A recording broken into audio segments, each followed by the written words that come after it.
আসসালামু আলাইকুম।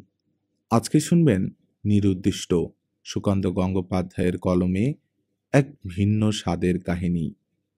চলুন তবে শুনে নেই নিরুদ্দিষ্ট। গতকাল মুম্বাই এসেছি। এখানে আমার প্রথমবার। আমার চাকরিতে ভারতবর্ষের নানান বড় শহরে ঘোরাঘুরি করতে হয়। মুম্বাই বাকি ছিল এতদিন। আমার পার্সোনাল কার্ডে নামের পর লেখা আছে সার্ভিস ইঞ্জিনিয়ার। মোটেই কোনো ইঞ্জিনিয়ারিং ডিগ্রি নেই আমার। লেগে থেকে এবং দেখে শেখা। পাতি মিস্ত্রি। আমাদের কলকাতার অফিস জাপানের এক বড় কোম্পানির photographic machine, instrument are কেমিক্যালের dealer. আমার কাজ মেশিন ইনস্টল করা, সার্ভিস দেওয়া। মুম্বাইতে আমাদের মেশিনের খুব একটা চল নেই। কিভাবে যেন একটা অর্ডার পেয়ে গেছে অফিস। আমি এসেছি মেশিন বসাতে। মুম্বাই সম্বন্ধে আমার যা কিছু ধারণা ওই হিন্দি সিনেমার মাধ্যমে। আমি এখন যে জায়গায় আছি সিনেমায় খুব একটা দেখায় না। এটা হচ্ছে মুম্বাইয়ের ভাসি। রেল স্টেশন কুর্লা টার্মিনাস হয়ে আমি এখানে চলে এসেছি। উড়াল পুল দিয়ে সমুদ্র খাড়ি পার করা হয়নি। দেখা হয়নি পুরনো মুম্বাই। এবার হয়তো হবেও না। কাজ আর সময় হিসেব করে অফিস ট্যুরে পাঠায়। সেক্টর ১৭-র এই জায়গাটা বিজনেস প্লেস।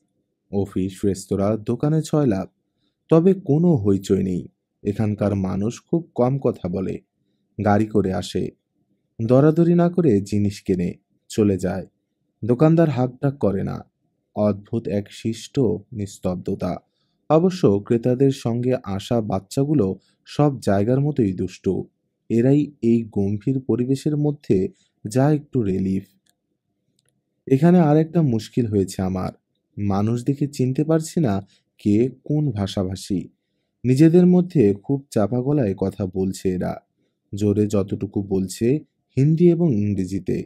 দিল্লিতে গিয়েও এমন অসুবিধা হয় না আমার। মানুষের চেহারা দেখেই আন্দাজ করতে পারি কে সাউথের, কারা নর্থের। বাঙালিকে তো একবার দেখেই চিনে নেওয়া যায়। নতুন মুম্বাই প্ল্যান্ট সিটি। নগর স্থাপত্য একরকম। এখানকার বাসিন্দারাও এক ধাঁচের হয়ে গেছে। আমেরিকা বা ধনী দেশগুলোয় বোধহয় এমনটা হয়। কিন্তু ওখানে যেটা দেখা যায় না, বাচ্চা কোলে মা ভিখারি, এখানে বড্ড বেশি। কোনো দোকান অথবা রেস্টুরেন্ট থেকে বেরোলেই পিছন পিছন ঘুরছে। এরাও কিন্তু কোনো কথা বলে না, ইশারায় ভিক্ষে চায়। যাই হোক, মোটামুটি ১.৫ দিনেই নতুন মুম্বাইতে আমি যথেষ্ট বোর হয়ে গেছি। ৩০ ছুঁই দুই ছেলের কি এত গম্ভীর হয়ে থাকা পোষায়? যদিও আমাদের কাস্টমার সর্বদা খেয়াল রেখেছে আমার সুবিধে অসুবিধের উপর। এখানে এত থাকার জায়গার অভাব, তবু বেশ স্পেসিয়াস রুমওয়ালা হোটেলেই রেখেছে আমায়। হোটেলটা বড় রাস্তার পাশেই। সারা রাত গাড়ি চলে এখানে। গাড়ির আওয়াজে ভালো ঘুম হয়নি। এখন কাজ করতে করতে চোখ জ্বালা করছে আমার। AC room. প্রবল আলস্য লাগছে। ৩২ ঘন্টার ট্রেন জার্নির ধকল এখনো শরীর ছেড়ে যায়নি। এটা একটা colour photo lab. Colour negative থেকে কম্পিউটারের সাহায্যে ছবি হয়। মেশিনে পাওয়ার সাপ্লাই দেওয়া হয়ে গেছে। আজ শুধু প্রোগ্রামিং করছি। কাল অল্প অল্প করে প্রোডাকশন শুরু হবে। ইতিমধ্যেই বেশ কয়েকবার লম্বা হাই তুলেছি। সেই দেখে ল্যাব মালিক অমিত হুরালি ২ বার চায় আনিয়েছেন। স্টিলের বাটির ওপর স্টিলের গ্লাস উল্টো করে রাখা। গ্লাসের মধ্যেই আছে চা। ব্যাপারটা বেশ নতুন ধরনের। সব জায়গারই নিজস্ব কিছু বৈশিষ্ট্য থাকে। এদের ল্যাবরেটরিটা একটা বহুতলের গ্রাউন্ড ফ্লোরে। কাজ করাকালীন আরেকটা ব্যাপারে অবাক হচ্ছি। ওপরতলায় সর্বক্ষণ গুম গুম শব্দে মিউজিক বেজে যাচ্ছে। কি আছে দোতলায়? হোটেল নাকি বার? তেমন কোনো সাইনবোর্ড দেখিনি বিল্ডিংয়ের গায়ে। ল্যাবের রোবট সদৃশ্য স্টাফদের জিজ্ঞেসও করা হয়নি। সিগারেট খেতে ল্যাবের বাইরে আসি। ঝা চকচক করছে রোদ। তবে তাপ নেই তেমন। উল্টো দিকে আর একটা হাউজিং। শহর দেখার ইচ্ছে থাকলেও উপায় নেই। এদের ফটো ল্যাব বেশ বড় জায়গা জুড়ে। অলরেডি ২টো মেশিন রানিং। কাউন্টারে দাঁড়িয়ে আছে বেশ কিছু কাস্টমার। মালিক মিস্টার হুরালি ব্যস্ত হাতে ক্যাশ কাউন্টার সামলাচ্ছেন। পায়চারি করতে করতে সিগারেট টানছি। এখানেও মিউজিকের শব্দ ভেসে আসছে। এমন সময় কে যেন পেছন থেকে বলে, আপনি তো কলকাতা থেকে আসছেন না? পরিষ্কার বাংলা উচ্চারণ। চমকে ঘাড় ফেরাই। 40 অর্ধ পোর খাওয়া চেহারা, 3-4 দিনের না কাটা দাড়িগোঁফ, চাউনিতে দুঃখী ভাব, মুখে বোকা মলিন হাসি। ভদ্রলোককে বলি, আপনি বাঙালি? মাথা হেলান মানুষটা, বলেন, প্রদীপ রায়। আপনি অনিরুদ্ধ মুখার্জি? অবাক হয়ে বলি, এসব জানলেন কি করে? অমিত শেঠ বলল। কে অমিত শেঠ? পরিমিত হেসে প্রদীপ বলেন, অমিত হুরালি। এখানে মালিকদের শেঠ বলে ডাকাই রেওয়াজ। ও, তাই বুঝি? বলে আমি চুপ করে গেলাম। প্রবাসে বাঙালি দেখে হামলে পড়ার আদিক্ষেতা আমার নেই। বহু শহরে ঘুরতে হয় আমাকে। কখনো সখনো এমন প্রাণাঞ্চল বাঙালি জুটে যায়, আড্ডার চোটে কাজের ক্ষতি হয় ভীষণ। এই ভদ্রলোকের ব্যাপারে বিন্দুমাত্র উৎসাহ যাচ্ছে না আমার। কেমন যেন বিষাদগ্রস্ত চেহারা। কলকাতার কোনখানে থাকা হয়? জানতে চাইলেন প্রদীপ। সৌজন্যের খাতিরে বলতেই হয়, বেলেঘাটা। বেলেঘাটার কোথায়? জোড়া মন্দির। আপনি চেনেন? আমার প্রশ্নের উত্তর না দিয়ে প্রদীপ বলেন, কাশিদা এখন কেমন আছে? আগের মতোই? এবার আমি সত্যি চমকাই। লোকটা কাশিদাকে পর্যন্ত চেনে। কাশিদা আমাদের এলাকার বিখ্যাত মানুষ। বয়স 70-এর কাছাকাছি, দেখায় 50। মিলন সমিতির সেক্রেটারি। বৃদ্ধদের জন্য রোড রেস করেন। প্রদীপবাবুকে বললাম, আপনি তাহলে আমাদের এলাকাটা চেনেন? কখনো ছিলেন নাকি ওখানে? হ্যাঁ, ছিলাম। রাধা মাধব দত্ত লেনে আমাদের বাড়ি। 1984-এ বম্বে চলে আসি। তখন মুম্বাই নাম হয়নি। এখন মাঝে মধ্যে যাওয়া হয় কলকাতায়। একটু যেন দুঃখের শ্বাস ফেলে মাথা নাড়েন প্রদীপ। তারপর বলেন, সেই যে চলে এসেছি 20 বছর আগে, আর যাওয়া হয়নি। এরপর অবধারিতভাবে আমার ঠোঁটে কেন শব্দটা চলে আসা উচিত, এলো না। দুঃখের পাঁচালী শোনার মতো সময় এবং কৌতূহল দুটোই আমার নেই। কিছু বলতে হয় বলেই বললাম, এই ফটোল্যাবের সঙ্গে আপনার কি বিষয়ে যোগাযোগ? আমি এদের ডেলি কাস্টমার। আমার একটা স্টুডিও আছে কপার খেরানায়। স্টুডিওতে তোলা ছবি আর কাউন্টারে যেসব ফিল্ম রোল পড়ে, এখানে প্রিন্ট করাতে নিয়ে আসি। অর্থাৎ মোদ্দা কথা হলো, প্রদীপবাবু মুম্বাইয়ের অতি সাধারণ এক বাঙালি। চেহারা দেখে আন্দাজ করা যায় ওর স্টুডিও তেমন জমকালো নয়। কিং সাইজ সিগারেটের শেষাংশ ফেলে দিয়ে ফের ল্যাবের কাচের দরজার দিকে পা বাড়াই। প্রদীপবাবু বলেন, কদিন লাগবে মেশিন ইনস্টল হতে? দাঁড়িয়ে পড়ে বললাম, আর দিন দুয়েক। মুম্বাই এর আগে এসেছেন? না। ঘুরবেন না শহরটা? এবার মনে হয় হবে না। এখান থেকে বেরিয়ে আসানসোলে মেশিন ইনস্টল করতে হবে। মেশিন এসে বসে আছে ওখানে। প্রদীপ বলেন, তবু একটু সময় বার করুন। মুম্বাইতে অনেক কিছু দেখার আছে। বলেন তো, আমি আপনাকে সময় দিতে পারি। গায়ে পড়া লোক আমার কোনো দিনও পছন্দ নয়। প্রদীপবাবুকে কাটিয়ে দেওয়ার জন্য বলি, সে কি, আপনি ব্যবসা ছেড়ে আমার সঙ্গে ঘুরবেন? ক্ষতি হবে না আপনার? একটু হয়তো হবে। দোকানে অবশ্য একটা কাজের ছেলে আছে। আপনি আমার পুরনো পাড়ার মানুষ। আপনার সঙ্গে কিছুক্ষণ সময় কাটানোর লোভও সামলাতে পারছি না। না প্রদীপবাবু, এবার সত্যি হবে না। পরের বার যখন আসবো, খোঁজ করব আপনার। আমার কথার পর একটু যেন মরিয়া হয়ে প্রদীপ বলেন, এবারই আপনার মুম্বাই দেখা উচিত। এ শহর ভীষণ তাড়াতাড়ি পাল্টে যায়।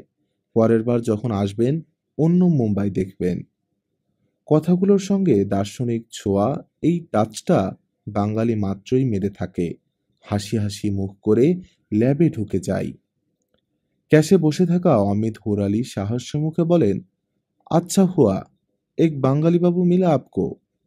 हाँ, বাঙালি हर जगह मिलता है। আমার কথার পরেই গলা নিচু করে মিস্টার হুরালি বলেন, लेकिन थोड़ा बच के, ये आदमी थोड़ा कॉम्प्लेक्स कैरेक्टर का है। সে আমি বুঝতেই পেরেছি টাইপের মুখভঙ্গি করে চলে যাই মেশিনের সামনে। মাথার উপর চাপা মিউজিক বেজেই চলেছে। আবার সেই একঘেয়ে অ্যাটমসফিয়ার। একটু যেন খারাপ লাগে প্রদীপবাবুর জন্য। ভদ্রলোক হয়তো পুরনো পাড়ার গন্ধ নিতেই আমার কাছে এসেছিলেন। অনুজ্জ্বল মানুষ বলে এড়িয়ে গেলাম। যদি সফল প্রতিষ্ঠিত বাঙালি হতেন, গুরুত্ব দিতাম অবশ্যই। আমারও বোরিংনেসটা কাটত। আর মিস্টার হুরালির সতর্কবাণী আমি গ্রাহ্য করি না। বাঙালিকে চেনা অত সহজ নয়। আমাকে হেল্প করার জন্য ল্যাবের একটা ছেলে সবসময় মেশিনের পাশে আছে। নাম সুমন গুরুগং।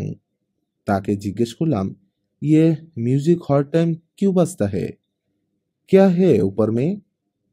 সলজ্জ ভঙ্গিতে সুমন বলে, বার হে স্যার, লেডিস বার। ব্যাপারটা কেমন যেন শোনা শোনা লাগে। লেডিস বার নিয়ে কোনো একটা সিনেমা এসেছিল কলকাতায়। দু একজনকে আলোচনা করতে শুনেছি। বিষয়টার মধ্যে কোথাও একটু নিঃশব্দতা আছে মনে করে কথা বাড়ালাম না। কৌতূহল দেখালেই এদের কাছে আমার এবং কোম্পানির ইমেজ নষ্ট হবে। ফের ডুবে গেলাম কাজে। সন্ধে প্রায় ৭টা। আজকের শিডিউল অনুযায়ী অনেকটা মেরে এনেছি। আর ঘন্টাখানেক চেপে কাজ করার পর হোটেলে ফিরে যেতে হবে। কিন্তু তারপর কি? জায়গাটা বড্ডই নির্বান্ধব লাগে। অন্য যে কোনো শহরে মেশিন বসাতে গিয়ে দেখেছি পার্টি, ল্যাব ম্যানেজার বন্ধুর মতো হয়ে যায়। কাজের পর তাদের সঙ্গে আড্ডা, কখনো সখনো সামান্য মদ্যপান। কোথা দিয়ে যেন কেটে যায় সময়। তুলনায় এখানকার মালিক অনেক প্রফেশনাল। দরকার ছাড়া কথাই বলছে না। স্টাফগুলো হয়েছে একই রকম। একটানা কাজ করতে করতে একটু যেন দম বন্ধ লাগে। হাওয়া খেতে বাইরে বেরোই। গলির ফালি আকাশে এক পোচ গোধূলির রং। এখানে সন্ধে হয় অনেক দেরিতে। সার সার দোকানে জ্বলে উঠেছে ফ্লোরসেন্ট আলো। এই ল্যাবের বাইরে কাস্টমারদের জন্য সোফা পেতে দেওয়া হয়েছে।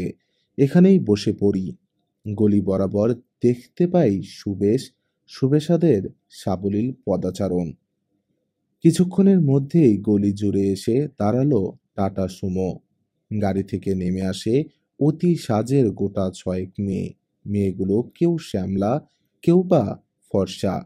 চারজন স্বাভাবিকের সঙ্গে দুটি মঙ্গলবৈড মুখ। মিল একটাই, এরা সবাই যেন সিনেমার গ্রুপ নাচের দৃশ্য থেকে নেমে এলো। এদের হাবভাব ছটফটে, কেমন যেন অন্যরকম। নিজেদের মধ্যে হাসাহাসি করতে করতে ঢুকে গেল ল্যাবের হাউজিংয়ে। কোথায় গেল এরা? এরা কারা?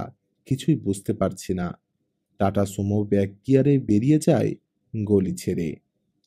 বিস্মিত হয়ে বসে আছি। হঠাৎ দেখি সকালের বিষণন চিত্রগ্রাহক মানে প্রদীপবাবু ঢিমে তালে হেঁটে আসছেন ল্যাবের দিকে। সামনে এসে জিজ্ঞেস করলেন, আজকের মতো কাজ শেষ হলো আপনার? না, এখনো হয়নি। আর ঘন্টাখানেক বাকি আছে। তারপর কি করছেন? লোকটা আবার আমার পিছনে ভিড়তে চাইছে। সতর্ক হয়ে বললাম, হোটেলে ফিরে গিয়ে অফিসের কিছু পেপারস রেডি করতে হবে। একটু যেন হতাশ হলেন প্রদীপ। চুপ করে দাঁড়িয়ে আছেন। সামান্য আহত হয়েছেন সম্ভবত। উপেক্ষা করছি, বুঝতে অসুবিধা হয়নি ওর। সৌজন্য রক্ষার্থে কথা চালাই। এখন আবার এলেন, কি ব্যাপার? ওই সকালে যে কাজগুলো দিয়ে গিয়েছিলাম, এলাম ডেলিভারি নিতে বলে আবারও থম মেরে গেলেন। অথচ যাচ্ছেন না সামনে থেকে। কি মনে হলো, একটু আগের সামান্য কৌতূহলটা না হয় ওর কাছেই মিটিয়ে নেই। তাই বললাম, আচ্ছা প্রদীপবাবু, একটু আগে একদল হেভি ড্রেস পরা মেয়ে গাড়ি থেকে নামলো। তারপর চলে গেল এই বাড়িটার মধ্যে। কথার মাঝেই চোখ জলজল করে ওঠে প্রদীপবাবুর। বলে ওঠেন, ওসব লেডিস বারের মেয়ে। এই ল্যাবের উপরেই বার। আপনি যাননি এখনো? বিরক্ত এবং বিস্মিত হয়ে বলি, আমি হঠাৎ যাব কেন? না, আমি ভাবলাম অমিত শেঠ নিশ্চয়ই আপনাকে নিয়ে গেছে। নিজে তো রোজ যায়। ওই যে দেখছেন, এত মন লাগিয়ে কাজ করছে। রাত 10টা বাজলেই লোকটা পাল্টে যাবে। সোজা উঠে পড়বে দোতলার লেডিস বারে। দিনের হাফ রোজগার ওখানেই শেষ। এবার সত্যি বিষয়টা নিয়ে আগ্রহ তৈরি হয়। জানতে চাই, লেডিস বার ব্যাপারটা ঠিক ওখানে শুধু মেয়েরা ড্রিঙ্ক করে, তাহলে অমিত শেঠ কিভাবে যায়? কি বলুন তো? কি মাথা নাড়েন প্রদীপ। আলাপ গড়াচ্ছে বুঝে একটু ঝরঝরে হয়েছেন। বলেন, আপনি চাঁদনিবার সিনেমাটা দেখেননি? না, তবে কলকাতায় মোটামুটি সাড়া ফেলেছিল সেটা বুঝেছি। তাহলে কিন্তু আপনার স্বচক্ষে একবার দেখা উচিত, সুযোগ যখন আছে। কিন্তু বিশেষ কি আছে দেখার? জানতে চাই। বেশ উৎসাহ নিয়ে প্রদীপ বলেন, অনেক কিছু আছে, অনেক। মুম্বাইয়ে টাকা কিভাবে ওড়ে দেখবেন। ইন্ডিয়ার নানান স্টেট থেকে, পাশের দেশ থেকে পালিয়ে আসা পাচার হওয়া মেয়েদের দেখতে পাবেন একসঙ্গে। ওরা নাচবে, তবে খুব দাম নেবে এক বোতল বিয়ারের। ওই বিয়ারটাই আধ ঘন্টা ধরে খাবেন আর দেখবেন মজাটা। টাকা ওড়ার ব্যাপারটা তো ক্লিয়ার হলো না? সে আপনাকে ওড়াতে হবে না, গেলেই সব বুঝতে পারবেন। দারুণ এক্সপিরিয়েন্স হবে আপনার। একটু থেমে আমার মুখটা পড়ার চেষ্টা করছেন প্রদীপ। নিজের মতো বুঝে নিয়ে বললেন, চলুন না, এমনি কোনো রিস্ক নেই। এখানকার অনেকেই যায়, তাছাড়া আমি তো সঙ্গে আছি। যাওয়ার যে ইচ্ছে করছে না তা নয়, ব্যাপারটা নানাভাবে ইন্টারেস্টিং। পালিয়ে আসা মেয়েরা নিশ্চয়ই সিনেমার নায়িকা হতে এসেছিল। পাচার হওয়া অথবা বিক্রি হয়ে যাওয়া মেয়েরা কি আগের জীবনের থেকে ভালো আছে কে জানে। প্রতিদিনের এই উৎসব নিয়ে শহরের কোনো গোপনীয়তা নেই। বিষয়টা নিশ্চয়ই লাইসেন্সড। আশা করি কোনোভাবে ফেঁসে যাব না। প্রবাসী বাঙালি প্রদীপবাবুই বা আমাকে কেন মিসগাইড করবেন? ভাবনার সঙ্গেই খেয়াল করলাম প্রয়োজনে মলিন বাঙালিকে আমি বেশ পাত্তাই দিচ্ছি। কি হলো, যাবেন তাহলে? আগ্রহ ভরে জানতে চাইলেন প্রদীপ। ঠিক আছে, যাব, তবে আধ ঘন্টার বেশি নয়, এবং এইবারে তো নয়ই। অন্য কোনো বার চেনা আছে আপনার? আরে, দুপা গেলে আরেকটা বার। কোথায় যেতে চান? এখানকার সব বার আমার ঘোরা। আপনি তাড়াতাড়ি কাজ সেরে নিন, আমি বাইরে অপেক্ষা করছি। বুকের মধ্যে সামান্য ধুকপুকুনি নিয়ে ফিরে গেলাম কাজে। কি জানি ঠিক করছি তো? মিনিট দশেকের মধ্যে বুঝে গেলাম লেডিস বার ব্যাপারটা কি। আমি আর প্রদীপবাবু এখন খোয়াব নামের একটা বারে এক বোতল করে বিয়ার নিয়ে বসে আছি। ঘরটা খুব বড় নয়, দেওয়াল ঘেঁষে হাফ রাউন্ড ড্যান্সিং ফ্লোর। সেখানে সাত আটটা মেয়ে একসঙ্গে নাচছে। এরা যে সবাই নৃত্য পটীয়সী তা নয়, মিউজিকের সঙ্গে শরীর সঙ্গত করছে বলা যেতে পারে। ঘরের কোণে বিশাল সাউন্ড সিস্টেম অপারেট করছে টুপি পরা উদাসীন এক যুবক। মিউজিকের মধ্যে বিটটাই বাজছে জোরে, সুর পড়ে থাকছে তলায়।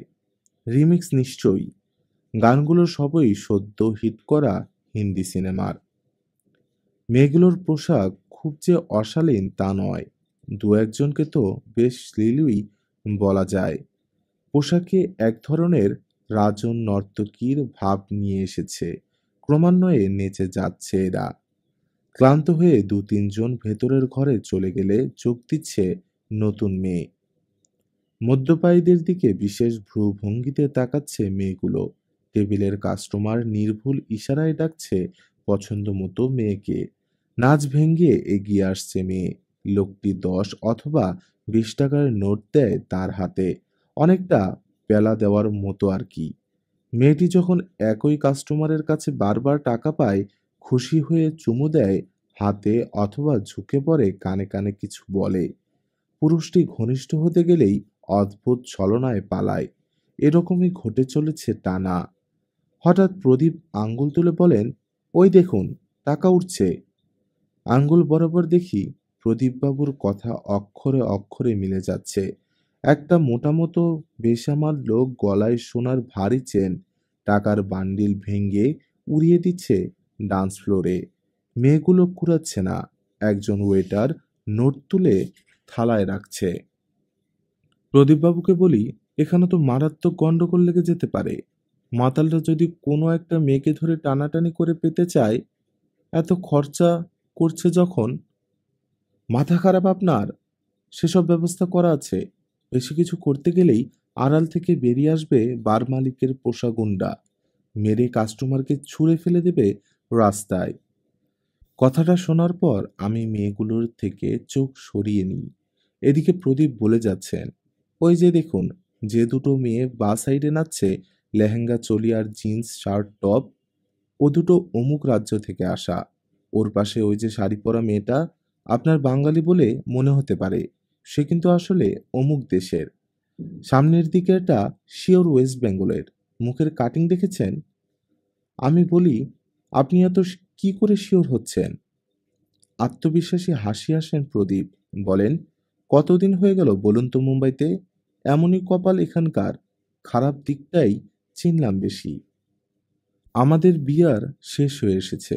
অনাসাদিত এই মাদকতাময় পরিবেশ ছেড়ে যেতে ইচ্ছে করছে না। প্রদীপবাবুকে বলি, আর একটা করে বিয়ার নেওয়া যাক নাকি? আপনি কি বিয়ে করেছেন? জানতে চান প্রদীপ। না, কেন? তাহলে এটা খেয়েই উঠে পড়ুন, নইলে নজর খারাপ হয়ে যাবে। ঘরোয়া মেয়েতে মন উঠবে না। প্রদীপবাবুর এহেন মাস্টারমশাইগিরি দেখে একটু অবাকই হলাম। বোতলের বাকিটুকু শেষ করে বিল মেটালাম বেয়ারাকে ডেকে। প্রদীপবাবু বাধা দিলেন। ভঙ্গি দেখে বোঝা যাচ্ছিল সেটা নেহাতই অভিনয়। বার থেকে বেরিয়ে এসেছি আমরা। রাত 10টা। আলো ঝলমলে রাস্তা, গাড়ি, মানুষজন কলকাতার তুলনায় অনেক বেশি প্রাণোচ্ছল। মাথায় এখনো বাজছে লেডিস বারের মিউজিক। চোখের পাতা ফেলতেই ভেসে উঠছে আলোক সম্পাতে বর্ণিল মেয়েরা। প্রদীপবাবুকে বলি, নিয়ে যখন গেলেনই হঠাৎ উঠে এলেন কেন? পথ চলতে চলতে প্রদীপ বলেন, আপনার ভালোর জন্যই। আমার জীবনের গোল্ডেন টাইমটাই খেয়ে নিয়েছে ওই লেডিস বার। ঠিক বুঝলাম না।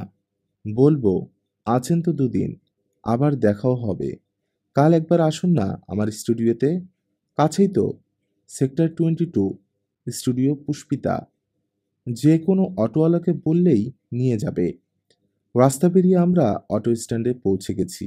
প্রদীপ বললেন, চলুন, আপনাকে হোটেলে নামিয়ে দিই, তারপর এটা করেই বাড়ি চলে যাব। অটো চলতেই রিমিক্স ক্যাসেট চালু হলো। সেই জোরে বিট, কণ্ঠ অনেক নিচে।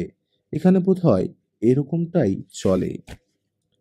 ভীষণ ছেঁড়া ছেঁড়া ঘুম হলো রাতে। প্রদীপবাবু সত্যিই খুব রহস্যজনক মানুষ। কেন আমার পিছনে পড়ে আছেন, কেনই বা নিয়ে গেলেন লেডিস বারে, আবার বলছেন ওখানে ওর গোল্ডেন টাইম নষ্ট হয়েছে। বারের মেয়েদের দেখে কনফিডেন্টলি বলে দিতে পারছেন কে কোন রাজ্যের, দেশের। আশ্চর্য লোক। কাল রাতে যতবারই ঘুম এসেছে চোখে, মানসপটে দেখা দিয়েছে লেডিস বারের ডান্সিং ফ্লোর। স্বপ্নে কিন্তু সেখানে একটাই মেয়ে, শ্যামলা মতন, পরনে ছেঁড়া মলিন ফ্রক। তীব্র আলোর ঝলকানি পড়ছে তার শরীরে, যেন রঙিন বিদ্যুৎ চমক। কান ফাটানো মিউজিক নাকি ত্রিতাল সহ বজ্রপাত। মেয়েটি আনাড়ি পা ফেলছে। মনে পড়ে যাচ্ছে তার দেশ, গায়ের বর্ষাকালের কথা, বন্যার স্মৃতি। কিছুতেই ঠিকঠাক নাচতে পারছে না মেয়েটা। স্বপ্নের মধ্যেই আমার টেনশন হচ্ছে। মেয়েটাকে আমি চিনি। ও থাকতো হয়তো বনগাঁয় অথবা বেলেঘাটায়, নাকি জৌগ্রাম। বারবার ভেঙে যায় ঘুম। ভোর হয় এক সময়। দেখি কি বিস্তৃত লালচে আকাশ। কলকাতার আকাশ এত বিশাল নয়। মুম্বাইয়ের গায়েই সমুদ্র, তারপর মরুভূমি। তারই অনুষঙ্গ বহন করছে এই সীমাহীন অন্তরিক্ষ। এখানে হারিয়ে গেছে প্রত্যন্ত গ্রামের বিবর্ণ শহরের দুঃখিনী মেয়ে। কেন জানি না, বেখাপ্পা সময়ে জীবনানন্দ মনে পড়েছিল। একদিন আমরাই গিয়ে ছিন্ন খঞ্জনার মতো যখন সে নেচেছিল ইন্দ্রের সভায়। বাংলার নদী, মাঠ, ভাটা ফুল, ঘুঙুরের মতো তার কেঁদেছিল পায়ে। তাড়াতাড়ি ব্রেকফাস্ট সেরে আমি বেরিয়ে পড়েছি হোটেল থেকে। অটোয় চেপে যাচ্ছি প্রদীপবাবুর স্টুডিওতে। প্রদীপ ওই মেয়েগুলোর সম্বন্ধে অনেক কিছুই জানেন। অটোরিকশায় উঠতেই ড্রাইভার রেকর্ডার অন করেছিল। আমি বন্ধ করতে বলেছি। এসে গেলাম মনে হচ্ছে। অটো স্টার্ট থামিয়েছে। জায়গাটা ল্যাব এলাকার মতো ঝকমকে নয়। এখানকার মধ্যবিত্ত বসতি এলাকা। অটোওয়ালাকে পয়সা মিটিয়ে নেমে আসি। কাউকে জিজ্ঞেস করতে হয় না। ফুটপাতে দাঁড়িয়েই দেখতে পাই স্টুডিও পুষ্পিতা। যেমনটা ভেবেছিলাম প্রদীপবাবুর মতোই চেহারা দোকানটার। কাউন্টারে বসে রিটাচ করছেন প্রদীপ। পাশে দাঁড়িয়ে আছে সম্ভবত ওর কাজের ছেলে। আমাকে দেখে হৈ হৈ করে উঠলেন প্রদীপবাবু। আরে আপনি! আমার কি সৌভাগ্য! তাই বলি, বাঙালির জন্য বাঙালির মন কাঁদবে না, তা কি হয়? মুখে একটা নকল হাসি লাগিয়ে রাখি। এইসব সেন্টিমেন্ট আমাকে বিশেষ ছোঁয় না। কাউন্টারের ভেতরের চেয়ারে বসে বলি, আজ খুব একটা কাজ নেই, চলে এলাম আড্ডা মারতে। ভালো করেছেন, বেশ করেছেন। আমি হয়তো আরেকটু পরের ল্যাবের দিকে যেতাম। আপনার জন্যই কিছু কথা আছে আপনার সঙ্গে। খুব দরকারি, পার্সোনাল কথা। বলে প্রদীপবাবু কাজের ছেলেটাকে বললেন, যা প্রতাপ, দো স্পেশাল চায় বল। ছেলেটা চলে যেতে বললাম, কি কথা?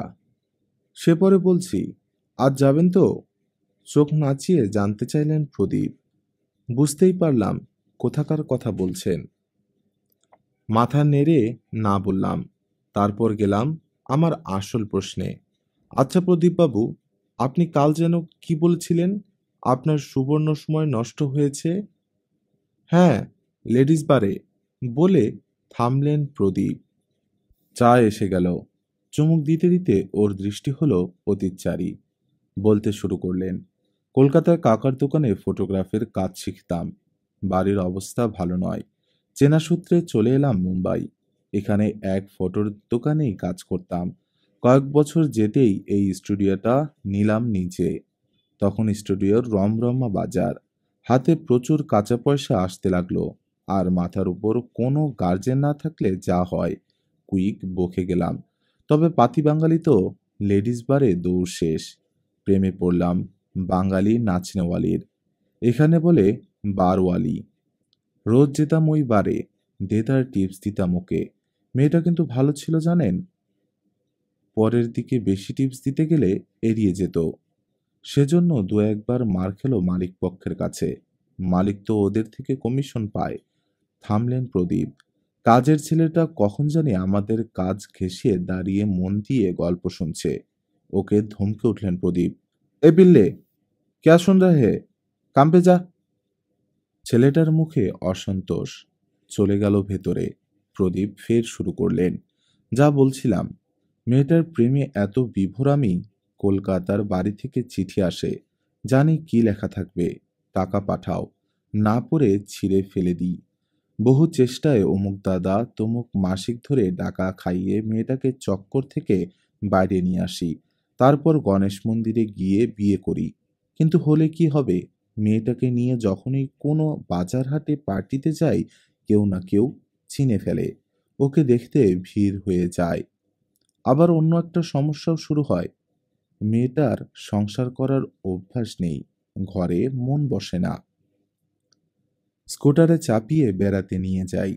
পিছন পিছন দেখি অন্য বাইক, স্কুটার আমাদের ফলো করে আসছে। মেয়েটাই হয়তো ইশারা করত।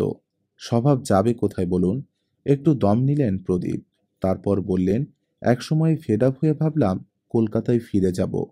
ফোনে কলকাতার এক বন্ধুর সঙ্গে যোগাযোগ করতে জানলাম বাড়ি কবেই বিক্রি বাট্টা করে যে যার কেটে পড়েছে। হয়তো আমাকে ইন্টিমেশন দিয়েছিল চিঠিতে। আমি সে কবেই ছিঁড়ে ফেলে দিয়েছি। এদিকে বউয়ের নানান বায়নাক্কা আমি তো জেরবার। আজ একটা দাও, কাল ওটা দাও। আমাকে একেবারে ছিবড়ে করে দিয়ে হঠাৎ একদিন গায়েব হয়ে গেল। কোথাও পেলাম না জানেন। প্রত্যেকটা বারে ঢু মারলাম, খোঁজপাতি করলাম প্রচুর। পুরো ভ্যানিশ। আমার মনে হয় ও আরব চলে গেছে। থামলেন প্রদীপ। আমি এতক্ষণে বুঝতে পারলাম, স্টুডিওর শোবোর্ডে বিভিন্ন ভঙ্গিতে এই যে ৮০ ভাগ ছবি, একটি মেয়েরই। এই সেই মেয়ে। আমি বোর্ডের দিকে ঠায় তাকিয়ে আছি দেখে প্রদীপ বলেন, ভালো ছিল না দেখতে? হ্যাঁ, সত্যি সুন্দরী। তবে আপনার ছবি তোলার হাতটাও নেহাত খারাপ নয়, বললাম আমি। একই সঙ্গে আমার খেয়াল হলো, কাল হয়তো প্রদীপবাবু মেয়েটাকেই খুঁজতে লেডিস বারে গিয়েছিলেন। এখন সামর্থ্যে কুলোয় না, তাই ধরেছিলেন আমাকে। ভাবতে ভাবতেই মনে হলো বিষয়টা বড্ড দুয়ে দুয়ে চার করে দিচ্ছি। সিনেমার প্লটের মতো। এভাবে দেখাটা বোধহয় ঠিক হচ্ছে না। প্রদীপবাবুকে বলি, স্টুডিওর নামকরণ কি ওই মহিলার নামেই? না, আমার মায়ের নামে। মা মারা যাওয়ার পর যেতে পারেনি কলকাতায়। বাড়ির লোক ফোনে যোগাযোগ করার চেষ্টা করেছিল, পায়নি আমাকে। অসৌচ পালন করা হলো না।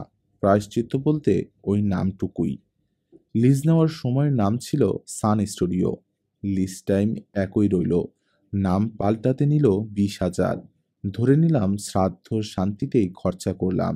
আবার চুপ করে গেলেন প্রদীপ। এখন পর্যন্ত একটাও কাস্টমার আসেনি স্টুডিওতে। বাইরে রোদ বাড়ছে। উঠবো উঠবো ভাবছি, এমন সময় হঠাৎ আমার হাত দুটো ধরে প্রদীপ বলেন, দেখুন না, কলকাতায় আমার জন্য কিছু একটা চাকরি বাকরি। ভীষণ কলকাতায় ফিরে যেতে মন চায় আমার। এখানে আমার কি আছে বলুন? আচমকা প্রস্তাবে থতমত খেয়ে গেলাম। সামলে নিয়ে বলি, ছোট হলেও এখানে তো আপনার একটা এস্টাবলিশমেন্ট আছে। এসব দুম করে ছেড়ে আপনি যাবেন কি করে? তাছাড়া এই বয়সে নতুন করে কি চাকরি পাবেন কলকাতায়? চাকরির বাজার তো জানেন। জানি, তাই তো আপনাকে ধরেছি। আপনি তো আমার লাইনের ওপরের দিকের লোক। ইচ্ছে করলেই পারবেন কিছু একটা করতে। এখানকার পাট চোকাতে আমার আধা ঘন্টা লাগবে।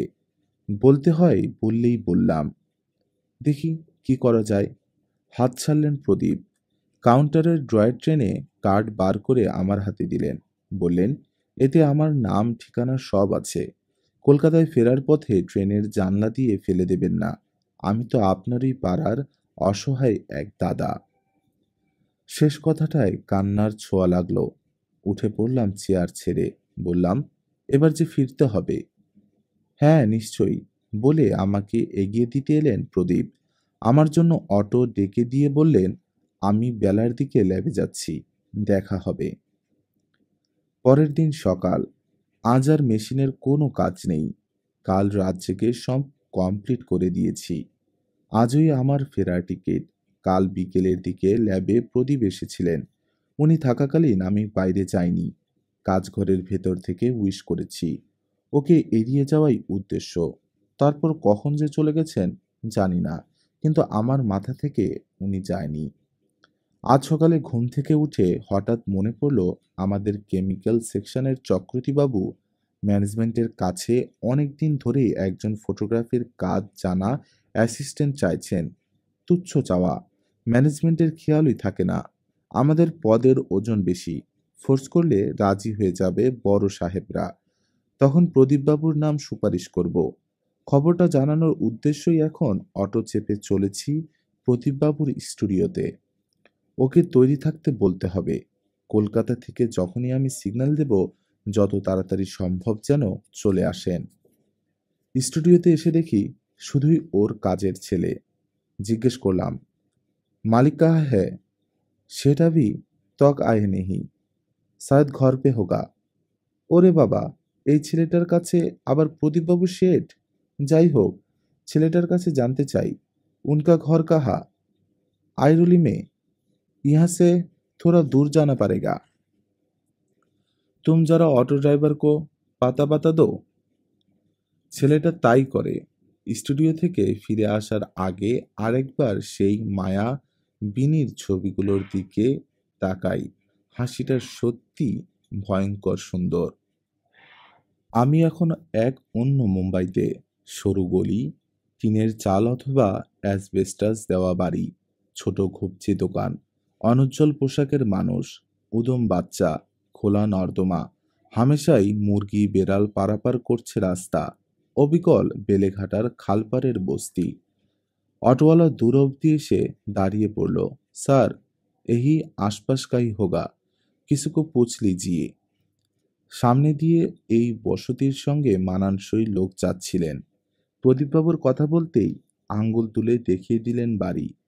অটোর ভাড়া মিটিয়ে এগিয়ে গেলাম। অন্যান্য বাড়ির গড়নেই একতলা বাড়ি। বারান্দায় উঠে দরজার কাছে যেতে দেখি লোহার হুড়কো টানা। তার মানে বাড়ি নেই। কি আর করি, স্টুডিওয়ে ফিরতে হবে। মিছিমিছি অটোটা ছেড়ে দিলাম। এসব ভাবতে ভাবতে নেমে আসছি বারান্দা থেকে। পিছনে নারী কণ্ঠ, এই মিস্টার। আপ কিসকো মাংতা? ঘাড় ফেরাতে দেখি এই বাড়িরই জানালায় এক মহিলা। বলি, কেয়া ইয়ে প্রদীপ রাখার? কথা থেমে যায় আমার। মহিলাকে চিনতে পারি। এর ছবি স্টুডিওর শোবোর্ডে লাগানো আছে। আমি হতবাক হয়ে থাকি। সমস্ত ভাবনা চিন্তা গুলিয়ে যায় আমার। মহিলা বলেন, आइए ना साहब, प्रदीप अभी आ जाएंगे, लेकिन आपका दरवाजा तो बाहर से बंद है, तो क्या आप खोल के आ जाइए।